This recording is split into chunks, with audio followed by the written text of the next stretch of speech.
Hello guys, welcome back. In this video, I'll show you how to add a measurement price calculator to a WooCommerce product. Let's get started.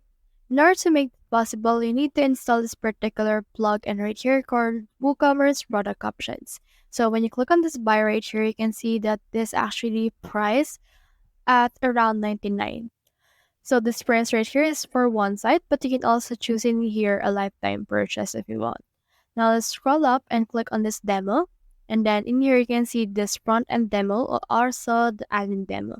So let's choose in here this front end demo and click on view right here. And then from in there, you should be able to see what it looks like.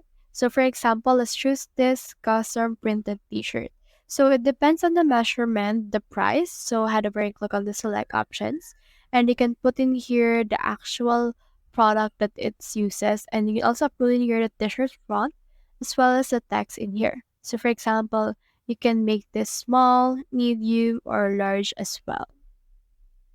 Now I can also just use it on the made to measure curtains. Click on the select options and it's actually priced per square meter.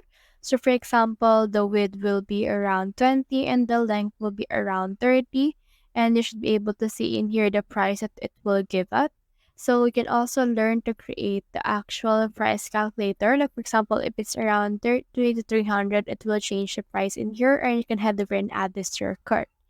And then you can head over and then just buy this plugin and then install it on your WooCommerce.